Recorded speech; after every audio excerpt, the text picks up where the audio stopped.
नमस्कार बंधुगण मु नरेन आपण शुणुते आई माँ कहानी हॉरर पॉडकास्ट।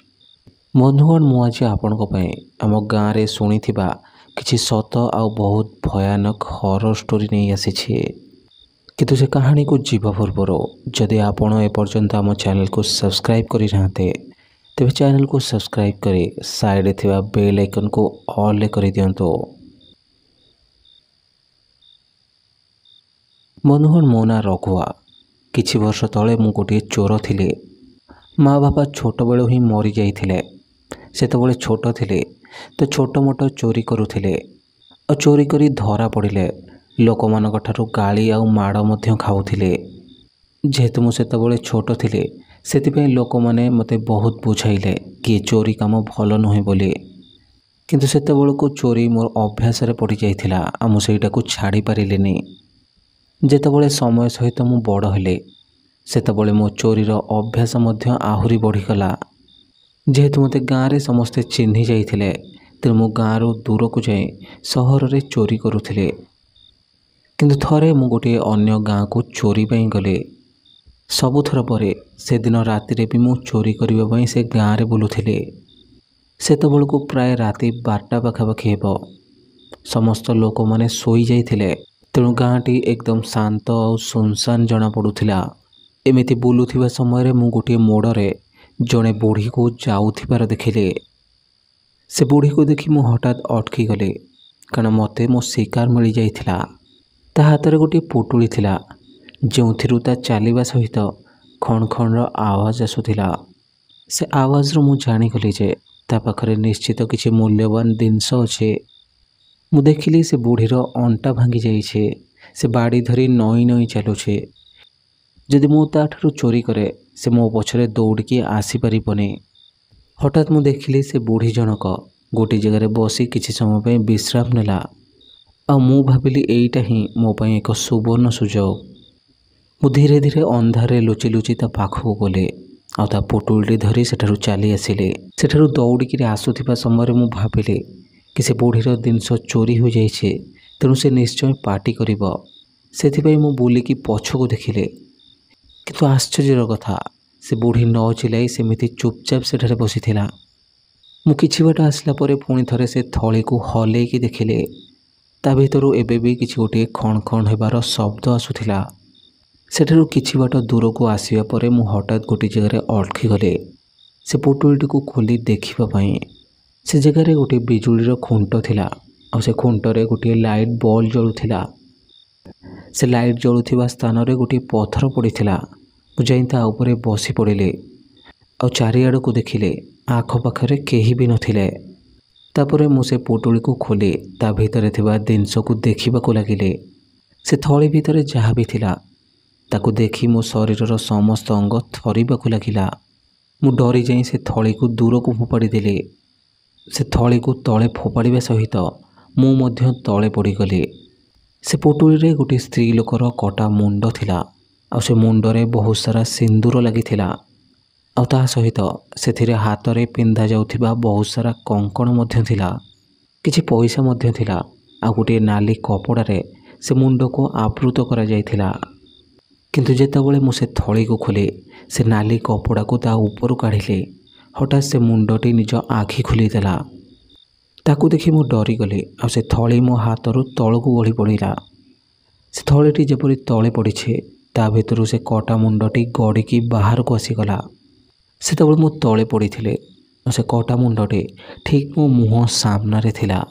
मु से रास्ता ऊपर उठिबाकू बहुत चेष्टा करुथिले किंतु मते एमिति लागुथिला जेमिति कौनसी अदृश्य शक्ति मते सेठारे माड़ी बसिछे। एबे भी से कटा मुंडर आखि दुईटी मो ऊपर ही थिला और अचानक से ता आखिर पता गुड़िक हलिबाकू लागिला। एमिति लागुथिला जेमिति से कटा मुंडरे जीवन आसी जाइछे। ए सब देखि मु बहुत डरी गले।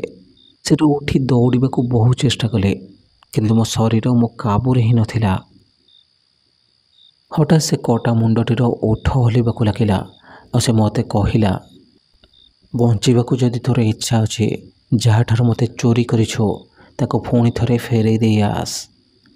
मु सेमिति तले पड़ी मो मुंड हले हाँ रे जवाब देले ସେତେବେଳେ ମୋତେ ଏମିତି ଲାଗିଲା ଯେମିତି ସେ ଅଦୃଶ୍ୟ ଶକ୍ତି ମୋତେ ଛାଡ଼ି ଦେଇଛି। ଏହାପରେ ମୁଁ ଉଠି ଛିଡ଼ା ହେଲି ଆଉ ସେ କଟା ମୁଣ୍ଡ ଆଉ ସେ ଜିନିଷ ଗୁଡ଼ିକ ସେ ପୁଟୁଳିରେ ପୂରାଇ ସେଇ ଦିଗକୁ ପୁଣି ଦୌଡ଼ିବାକୁ ଲାଗିଲେ ଯେଉଁ ଦିଗରୁ ମୁଁ ସେଇଟାକୁ ଚୋରି କରି ଆଣିଥିଲି। ମୁଁ ସେ ଜାଗାରେ ପହଞ୍ଚି ଦେଖିଲି ସେ ବୁଢ଼ୀ ଏବେ ବି ସେଇଠାରେ ହିଁ ବସିଛି। ମୁଁ ଯାଇ ତା ପାଖରେ ସେ ପୁଟୁଳିଟି ଥୋଇଦେଲି ଆଉ ନିଜର ଜୀବନ ଭିକ୍ଷା କରିବାକୁ ଲାଗିଲି। ସେ ବୁଢ଼ୀ ଲୋକଟି କିଛି ନ କହି ମୋ ଆଡ଼କୁ ହିଁ ଦେଖୁଥିଲା ଆଉ ନିଜ ମୁଣ୍ଡ ଇସାରାରେ ହଲାଇ ମୋତେ ଯିବା ପାଇଁ କହିଲା। ମୁଁ ବହୁତ ଜୋରରେ ସେଠାରୁ ଦୌଡ଼ି ପଳେଇ ଆସିଲି ଆଉ ବୁଲିକି ସେ ଆଡ଼କୁ ବିଲକୁଲ ବି ଦେଖିଲିନି। ବନ୍ଧୁଗଣ, ସେଇଦିନଠାରୁ ମୁଁ ଚୋରି ଛାଡ଼ିଦେଲି, କାରଣ ସେଇଦିନଠାରୁ ମୋତେ ରାତିରେ ବାହାରକୁ ବାହାରିବା ପାଇଁ ସାହସ ହେଲାନି। ତ ବନ୍ଧୁଗଣ, ଇଏ ଥିଲା ଆମର ପ୍ରଥମ କାହାଣୀ। ଏବେ ଚାଲନ୍ତୁ ବଢ଼ିବା ଆମ ଦ୍ୱିତୀୟ କାହାଣୀ ଆଡ଼କୁ, ଯାହାକି ମୋର ଜଣେ ସାଙ୍ଗଙ୍କ ସହିତ ଘଟିଥିଲା। ନମସ୍କାର ବନ୍ଧୁଗଣ, ମୋ ନାଁ ପାୟଲ। ଏହି ଘଟଣା ମୋ ସହିତ 8 ବର୍ଷ ତଳେ ଘଟିଥିଲା। ସେଦିନ ମୋ ବାପାଙ୍କ ଜଣେ ସାଙ୍ଗ ଆଉ ତାଙ୍କ ସହିତ ତାଙ୍କ ଝିଅ ଆମ ଘରକୁ ଆସିଥିଲେ। ତା ନାଁ ରଶ୍ମି ଥିଲା ଆଉ ସେ ଠିକ୍ ମୋ ବୟସର ହିଁ ଥିଲା। ଏ କିଛି 15 କିମ୍ବା 16 ବର୍ଷର। ସେ ସେଦିନ ହିଁ ଫେରି ଯାଇଥାନ୍ତେ, କିନ୍ତୁ ମୋ ବାପା ତାଙ୍କୁ ରାତିରେ ରହିଯିବା ପାଇଁ ବାଧ୍ୟ କଲେ। ସେଥିପାଇଁ ସେମାନେ ସେଦିନ ଆମ ଘରେ ରହିଗଲେ। ରାତିର ଖାଇବା ସରିବା ପରେ ମୋ ବାପା ଆଉ ତାଙ୍କ ସାଙ୍ଗ ଆଖପାଖରେ ବୁଲିବା ପାଇଁ ଚାଲିଗଲେ। ରଶ୍ମି ବହୁତ ଶାନ୍ତ ସ୍ୱଭାବର ଥିଲା। ରାତିରେ ଶୋଇବା ସମୟରେ ବାପା ରଶ୍ମିକୁ ମୋ ସହିତ ଶୋଇବା ପାଇଁ କହିଲେ। ବାପା, ତାଙ୍କ ସାଙ୍ଗ ଓ ଘରର ଅନ୍ୟ ପୁରୁଷ ଲୋକମାନେ ଘରର ଅଗଣାରେ ଶୋଇବା ପାଇଁ ଚାଲିଗଲେ ଓ ଘରର ସ୍ତ୍ରୀ ଲୋକମାନେ ଘର ଭିତରେ ଶୋଇବା ପାଇଁ ଚାଲିଗଲେ। ସେତେବେଳେ ମୋର ପରୀକ୍ଷା ଚାଲିଥିଲା, ସେଥିପାଇଁ ମୋ ରୁମ୍ ଅଲଗା ଥିଲା। ରଶ୍ମିକୁ ମୁଁ ସେଠାରେ ଶୋଇବା ପାଇଁ କହିଲି ଆଉ ମୁଁ ସେଠାରେ ବସି ପଢ଼ିବାକୁ ଲାଗିଲି। ମୁଁ ଦେଖିଲି ତାକୁ ବୋଧେ କିଛି ଅସୁବିଧା ହେଉଛି, ଯେଉଁଥିପାଇଁ ସେ ବାରମ୍ବାର କଡ଼ ଲେଉଟାଉଛି। ସେଥିପାଇଁ ମୁଁ ତାକୁ ପଚାରିଲି, କ'ଣ ହେଲା, ତୁମକୁ ଏଠି ଠିକ୍ସେ ନିଦ ହେଉନି କି? ସେତେବେଳେ ମୋତେ ଜଣାପଡ଼ିଲା ଯେ ତାକୁ ଟଏଲେଟ୍ ଯିବାର ଅଛି। ସେ ମୋତେ କହିବା ପାଇଁ ଲାଜ କରୁଥିଲା, କାରଣ ଶୋଇବା ପୂର୍ବରୁ ମୁଁ ତାକୁ ଟଏଲେଟ୍ ନେଇକି ଯାଇଥିଲି। କିନ୍ତୁ ସେ କହିଲା କି ଟଏଲେଟ୍ ବହୁତ ଖରାପ ଥିଲା, ସେଥିପାଇଁ ସେ ସେମିତି ହିଁ ଚାଲି ଆସିଲା। ଶେଷରେ ମୁଁ ତାକୁ କହିଲି, ଚାଲ ବାହାରକୁ ଯିବା। ଆଉ ମୁଁ ତାକୁ ଘର ପଛପଟକୁ ନେଇଗଲି, ଯେଉଁଠି ସ୍ତ୍ରୀ ଲୋକଙ୍କ ଗାଧୋଇବା ପାଇଁ ଗୋଟିଏ ଛୋଟ ଘର ବନାଯାଇଥିଲା। ମୁଁ ରଶ୍ମିକୁ ତା ଭିତରକୁ ଯାଇ ଟଏଲେଟ୍ କରିବା ପାଇଁ କହିଲି, କିନ୍ତୁ ରଶ୍ମିକୁ ସେଇଟା ବି ପସନ୍ଦ ନଥିଲା। ହୁଏତ ସେ ସହରରେ ରହୁଥିଲା, ସେଥିପାଇଁ ଆମ ଗାଁ ଟଏଲେଟ୍ ତାକୁ ପସନ୍ଦ ଆସୁନଥିଲା। ଶେଷରେ ମୁଁ ତା ହାତରେ ଗୋଟିଏ ଟର୍ଚ୍ଚ ଧରାଇ ଦେଲି ଓ ଆଗରେ ଥିବା ଗଛ ପାଖକୁ ଯିବାକୁ କହିଲି। ଶେଷରେ ରଶ୍ମି ଟର୍ଚ୍ଚ ଧରି ସେ ଗଛ ଆଡ଼କୁ ଗଲା ଆଉ କିଛି ସମୟ ପରେ ଟର୍ଚ୍ଚ ଧରି ସିଧା ଘର ଭିତରକୁ ଚାଲିଗଲା। ମୁଁ ତାକୁ ପଛରୁ ଡାକିଲି, ହେଲେ ସେ କିଛି ଜବାବ ନ ଦେଇ ଘର ଭିତରକୁ ଚାଲିଗଲା। ତା ପଛେ ପଛେ ମୁଁ ମଧ୍ୟ ଘର ଭିତରକୁ ଗଲି। ମୁଁ ଯାଇ ଦେଖିଲି ସେ ଚାଦର ଘୋଡ଼ି ହୋଇ ଶୋଇପଡ଼ିଛି। ସେଥିପାଇଁ ମୁଁ ତାକୁ କିଛି ନ କହି ପଢ଼ିବା ପାଇଁ ବସିଗଲି। ସେତେବେଳକୁ ଅଧା ରାତି ହେଇଗଲାଣି। ଠିକ୍ ସେତିକିବେଳେ ମୋତେ କାହାର ହସିବାର ଶବ୍ଦ ଶୁଣାଗଲା। ମୁଁ ବହିକୁ ସାଇଡ଼ରେ ରଖି ଏପଟ ସେପଟ ଦେଖିବାକୁ ଲାଗିଲି। ସେଠି ରଶ୍ମି ଆଉ ମୋ ଛଡ଼ା କେହି ବି ନଥିଲେ ଆଉ ରଶ୍ମି ଚାଦର ଘୋଡ଼ି ହୋଇ ଶୋଇଥିଲା। ମୁଁ ଭାବିଲି ବାହାରେ ବୋଧେ କୌଣସି ଜନ୍ତୁ ଏପରି ଶବ୍ଦ କରୁଥିବ। ସେଥିପାଇଁ ମୁଁ ଯାଇ ଝରକାକୁ ବନ୍ଦ କରିଦେଲି ଆଉ ମୁଁ ପୁଣି ଥରେ ପଢ଼ିବାକୁ ବସିଗଲି। ଆଉ ସେଠି ପଢ଼ୁଥିବା ସମୟରେ କେତେବେଳେ ମୋ ଆଖି ଲାଗିଗଲା ମୁଁ ଜାଣିପାରିଲିନି। ତା କିଛି ସମୟ ପରେ ମୋତେ ଏମିତି ଲାଗିଲା ଯେ କେହି ଜଣେ ଯେମିତି ମୋ ମୁଣ୍ଡ ଉପରେ ହାତ ରଖିଦେଇଛି। ମୋ ମୁଣ୍ଡ ଏକଦମ ସେ ଭାରି ଲାଗୁଥିଲା ଆଉ ତାହା ଏତେ ଭାରି ଥିଲା ଯେ ମୁଁ ମୋ ମୁଣ୍ଡ ଉଠେଇ ବି ପାରୁନଥିଲି। ମୁଁ ଆଖି ଖୋଲିଲି, କିନ୍ତୁ ମୋ ମୁଣ୍ଡ ସେମିତି ହିଁ ମୋ ବହି ଉପରେ ଥିଲା। ହଠାତ୍ ଗୋଟିଏ ଝଟକା ସହିତ ମୁଁ ଉଠି ବସି ପଡ଼ିଲି। ମୁଁ ବୁଝିପାରୁନଥିଲି କି ମୋ ସହିତ ଏସବୁ କ'ଣ ହେଲା। ମୁଁ ଡରି ଯାଇ ଏପଟ ସେପଟ ଦେଖିବାକୁ ଲାଗିଲି, କିନ୍ତୁ ସବୁକିଛି ପୂର୍ବ ପରି ହିଁ ଥିଲା। ମୁଁ ସେଠାରୁ ଉଠି ବାହାରକୁ ଚାଲିଗଲି। ମୋତେ ଲାଗିଲା ମୁଁ ଥକି ଯାଇଛି, ସେଥିପାଇଁ ବୋଧେ ମୋତେ ଏମିତି ଲାଗିଲା। ତେଣୁ ବାହାରକୁ ଯାଇ ମୁଁ ମୋ ମୁହଁ ଧୋଇବାକୁ ଲାଗିଲି। ମୁହଁ ଧୋଉଥିବା ସମୟରେ ଏମିତି ଲାଗିଲା ଯେମିତି ମୋ ପଛପଟ ଦୁଆର ମୁହଁରେ କେହି ଜଣେ ଛିଡ଼ା ହୋଇଛି ଆଉ ମୋତେ ଦେଖି ସେ ହସୁଛି। ଯେହେତୁ ମୋ ଆଖିରେ ପାଣି ଲାଗିଥିଲା, ତେଣୁ ମୁଁ ଠିକ୍ସେ ଦେଖିପାରୁନଥିଲି ଯେ ସେଠାରେ କିଏ ଛିଡ଼ା ହୋଇଛି।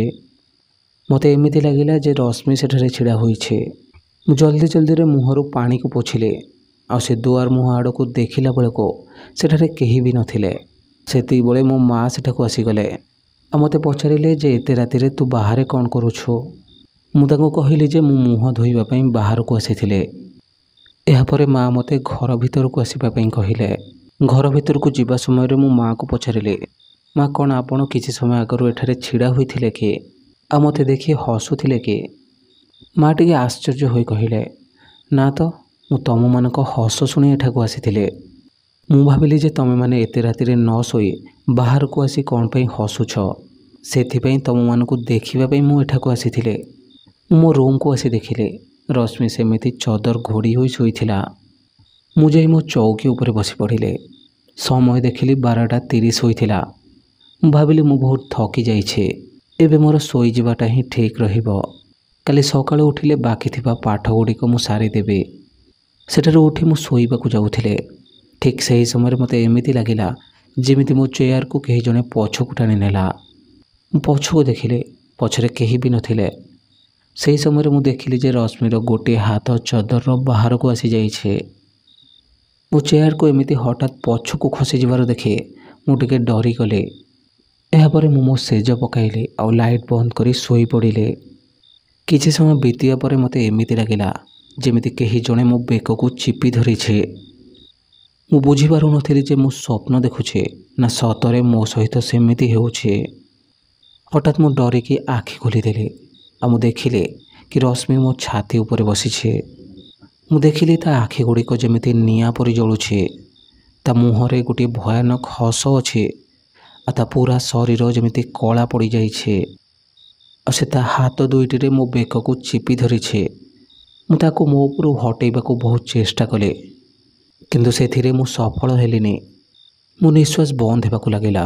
ମୁଁ ପୁଣି ଥରେ ତାକୁ ମୋ ଉପରୁ ଉଠେଇବାକୁ ଚେଷ୍ଟା କଲି। ମୁଁ ତାକୁ କହିଲି, ତୁ ତୁ ତୁ କ'ଣ କରୁଛୁ? ସେ ହଠାତ୍ ଗୋଟେ ଅଜୀବ ଆୱାଜରେ କହିଲା।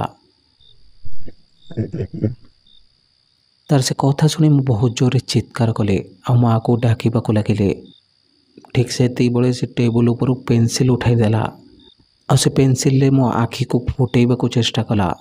ମୁଁ ମୋ ମୁହଁକୁ ଗୋଟିଏ ସାଇଡ଼କୁ ବୁଲେଇ ଦେଲି, ଯାହାଫଳରେ ମୋ ଆଖି ତ ବଞ୍ଚିଗଲା, କିନ୍ତୁ ସେ ପେନସିଲ୍ ମୋ କାନରେ ପଶିଗଲା। ମୋତେ ବହୁତ ଜୋରର ଯନ୍ତ୍ରଣା ହେଲା ଆଉ ଯନ୍ତ୍ରଣା ଫଳରେ ମୁଁ ଆହୁରି ଜୋରରେ ଚିଲ୍ଲେଇବାକୁ ଲାଗିଲି। କିଛି ସମୟ ଭିତରେ ଘରର ସମସ୍ତ ଲୋକମାନେ ଦୌଡ଼ିକରି ଆମ ପାଖକୁ ଆସିଗଲେ। ମା ଆଉ ଖୁଡ଼ି ଆସି ରଶ୍ମିକୁ ମୋ ଉପରୁ ଟାଣି ତଳକୁ କରିଦେଲେ। ଏସବୁ ଘଟଣା ଭିତରେ ମୁଁ ବହୁତ ଡରି ଯାଇଥିଲି। କିଛି ସମୟ ଶାନ୍ତ ହୋଇ ବସିବା ପରେ ମୋ ସହିତ ଘଟିଥିବା ସମସ୍ତ ଘଟଣା ମୁଁ ସେମାନଙ୍କୁ କହିଲି। ରଶ୍ମି ସେତେବେଳେ କୌଣସି ପଶୁ ପରି ଗର୍ଜନ କରି ମୋ ଆଡ଼କୁ ହିଁ ଦେଖୁଥିଲା। ମୋ ବାପାଙ୍କ ସାଙ୍ଗ ରଶ୍ମିକୁ ଦେଖି ଆଶ୍ଚର୍ଯ୍ୟ ହୋଇଯାଇଥିଲେ, କାରଣ ସେ ବି ବୁଝିପାରୁନଥିଲେ କି ରଶ୍ମି ଏମିତି କ'ଣ ପାଇଁ କରୁଛି। ଶେଷରେ ମୋ ଖୁଡ଼ିଙ୍କୁ ତା ଉପରେ ଟିକେ ସନ୍ଦେହ ହେବାକୁ ଲାଗିଲା। ମୋ ଖୁଡ଼ି ଦେବୀଙ୍କ ନାଁ ନେଇ ରଶ୍ମିକୁ ଛୁଇଁକି ଦେଖିଲେ। ହଠାତ୍ ତାଙ୍କ ଶରୀର ବହୁତ ଜୋରରେ ଥରିବାକୁ ଲାଗିଲା। ମୋ ଖୁଡ଼ି ଭୂତ ପ୍ରେତ ବିଷୟରେ ବହୁତ କିଛି ଜାଣନ୍ତି ଆଉ ମଝିରେ ମଝିରେ ଆମ ଗ୍ରାମ ଦେବତୀ ମଧ୍ୟ ତାଙ୍କ ଶରୀରରେ ପ୍ରବେଶ କରନ୍ତି। ଶେଷରେ ମୋ ଖୁଡ଼ି ରଶ୍ମିକୁ ଚୌକିରେ ବସେଇ ଆମ ଗ୍ରାମ ଦେବତୀଙ୍କ ନାଁ ନେଇ ତାକୁ ପଚାରିବାକୁ ଲାଗିଲେ, କହ ତୁ କିଏ ଆଉ ଏଠାକୁ କ'ଣ ପାଇଁ ଆସିଛୁ? ରଶ୍ମି ତାଙ୍କ କଥା ଶୁଣି ଚୁପଚାପ ସେଠାରେ ବସି କେବଳ ହସି ଚାଲିଥିଲା। ଏସବୁ ଦେଖି ମୋ ଖୁଡ଼ି ଠାକୁର ଘରକୁ ଗଲେ ଆଉ ସେଠାରୁ କିଛି ଭସ୍ମ ଆଣି ନିଜ ମଥାରେ ଓ ରଶ୍ମି ମଥାରେ ବୋଳିଦେଲେ। ଆଉ ତାକୁ ପଚାରିଲେ, ତୁ କିଏ କହ, ନହେଲେ ତତେ ଏଇଠାରେ ହିଁ ଭସ୍ମ କରିଦେବେ। ଆଉ ସେତେବେଳେ ରଶ୍ମିର ଆଖି ଏକଦମ ଲାଲ ହୋଇଗଲା ଆଉ ସେ କହିବାକୁ ଲାଗିଲା,